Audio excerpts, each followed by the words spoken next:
Hey there, Vermont. Okay, we're going to start this one over. We were in the process of doing some speaking events for the No Carbon Tax Vermont coalition that's been building up. And a lot of people are wondering why there's individuals that are still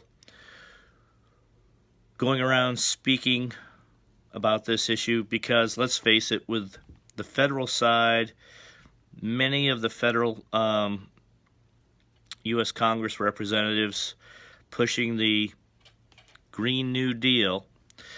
In order to stay in business in Vermont, you're going to have to certainly get involved, because there's several bills in the Vermont state legislature that are going to completely impact your business model. And Vermont consists of basically 96% of small business owners.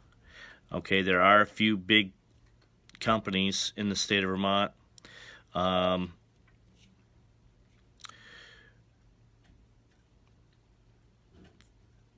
Vermont, Central Vermont Medical Community, I guess that's a new top-ranking employer in the state of Vermont. So the healthcare stuff that was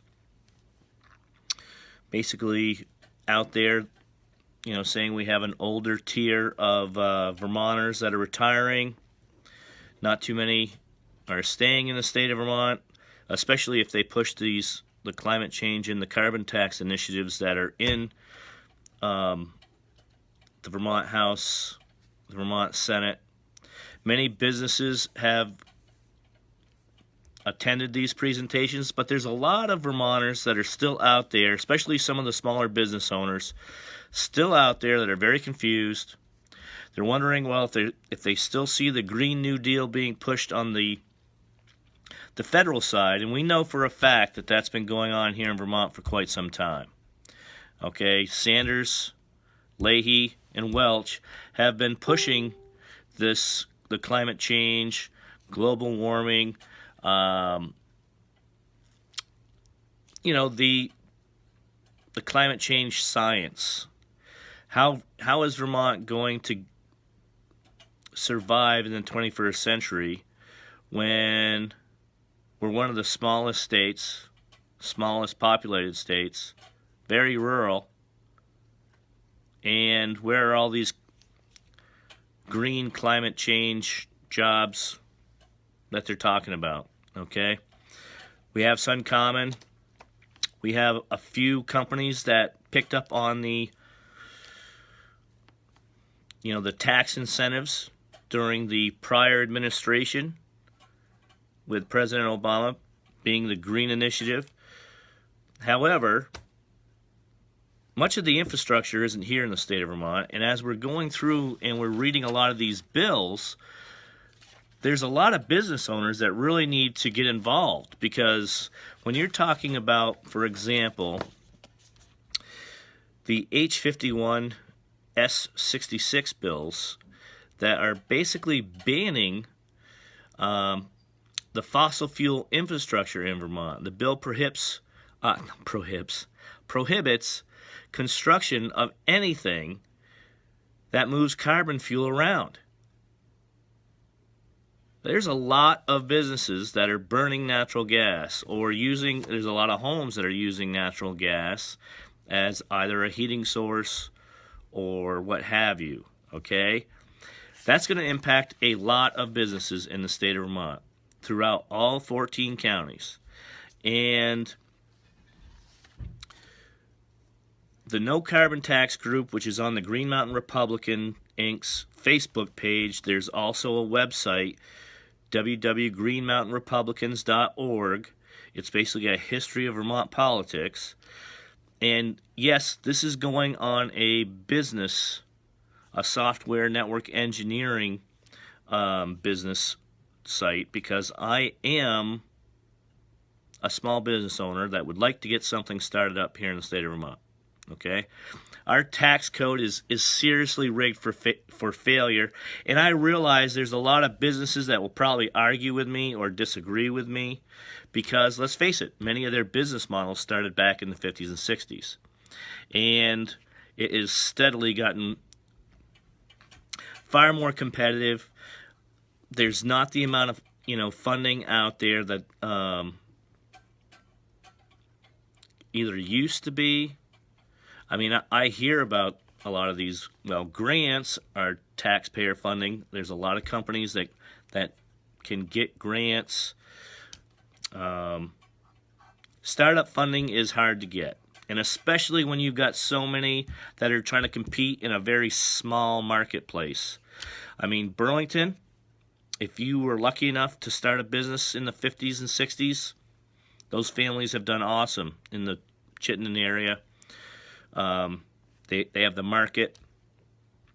You go throughout the other 13 counties of the state of Vermont, though, they are not generating the kind of revenue, especially in their business ecosystems, throughout those communities that Chittenden County is. Okay? And Chittenden County is definitely paying or grooming a lot of the minions down in the Vermont House and the Vermont Senate when it comes to pushing these carbon tax initiatives, climate change, global warming, and this stuff has been debated now for, it seems like, 40 plus years, okay? And yes, we have seen slight increases in temperatures in our oceans as well as in our atmosphere. Now, is that trend continue? I mean, if the U.S. military has not done enough research on a lot of this, because let's face it, but is it a national security item? Do we have 12 years before the climate change apocalypse brings the end of civilization? If we do not, and we're already seeing the Green New Deal is failing in several other states. It was very interesting to see the new Governor Newsom in California pulling the plug on their super fast train initiative out in California. That has seriously got to hurt a lot of the individuals that are signing on to this Green New Deal. Okay? Vermont is a small state. We have a very rural state where a lot of stuff is being shipped or hauled via trucks. The trucking industry is very successful, whether it's 18-wheelers, anybody with a CDL that owns one that has to haul or drive for a living knows what I'm talking about. But we've got a tax code that is so complicated. The regulations, Vermont's tax code does not have the deductions like, say, for Arizona, where Arizona is a very successful business state. It does have pockets, okay? Not failing the way Vermont is. Vermont is a mixed mess of several digital infrastructures as well as some seriously either dying industries. We've seen a rapid decline just in our farming and agribusiness industry. The number of farms from 12,000 down to 746 to 900, depending how they're classified. Vermont's a beautiful little state. That decarbonization methods study that basically the state of Vermont paid $120,000 for in order to discuss how we want green energy at a 75% goal by 2030 and in the 90s by 2050. We're at 2019.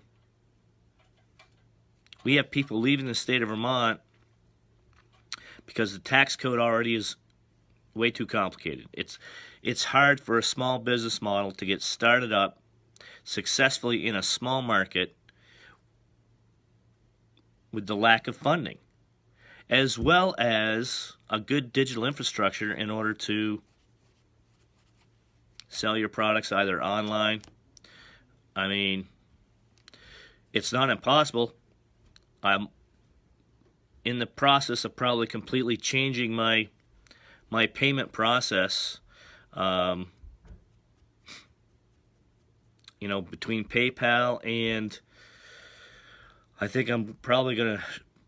GoDaddy is not the best platform, let alone to set up some of the payment processes online if people want to order it. And you got to go with what really works and what is secure. So, that being said, there's going to be a whole new series that I hope to launch for the business side at E.S.G. Junior Consulting Inc. It's on Facebook. I do have the website. I'm going through a bunch of changes. I want to start discussing how we can network with the business community here in the state of Vermont to, I guess, better, well, 1, share knowledge, 2, stay informed, 3, be able to stay competitive and up in business in the state of Vermont, and 2, let's address the tax code. Vermont's tax code is way too aggressive for this small estate. I'm really tired of paying for, past legislators' boondoggle. That EB5 scandal alone Leahy, Sanders, and Welch should have been forced to resign as far as I'm concerned in the state of Vermont. But I realize they have a lopsided supermajority. They've paid a lot of people to stay in office, and I guess you kind of got to deal with that at this point. But where is the compromise? Where is the help and the funding to keep? I mean, I know that there's been a lot of decline in the state of Vermont since they've been pushing this, this super far left agenda, and there's a lot of people leaving. We've seen there's plenty of abandoned buildings. It takes about 10 to 12 years to do anything when it comes to the permitting process alone and planning just to get a business model up and running in the state of Vermont. And then on top of that, you've got a bunch of companies that,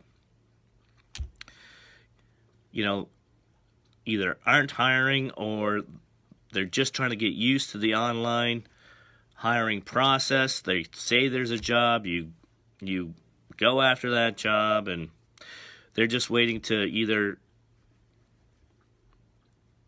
hire someone fresh, out of college, starting off the lower level. There's some really good, intelligent people here that have earned some awards in Boston. And yes, I'm a native Vermonter just because I went down to Boston. Hey, Gerald Davis, how are you? Anyway, so I'm announcing a whole new series about some of, how the business community needs to get involved here in the state of Vermont in order to start getting all 13 counties that aren't quite as productive as Chittenden County, and we know Chittenden County has the population. However, locating our business models in these ecosystems that can be successful, some of the tips on the tax code in Vermont, because that is complicated, as well as the paper filing, the processing, and if I haven't had my cat chew up some of my filings where I have to redo some of this work, maybe I'd be all set. And that's only picking on my cat for a little bit. That's just a little fun sideline joke. But anyway, going to have a new series to discuss some of the impact on what's going down in Montpelier and how it's impacting the business community and how it can completely devastate, certain industries if they start banning and mandating some of this stuff in the state of Vermont when they don't even have the infrastructure set. I mean, if we're already planning for the long term of 2050 and they're claiming there's 18,800 Green New Deal jobs, so they're only hiring kids fresh out of school that believe in, I mean, what's the deal?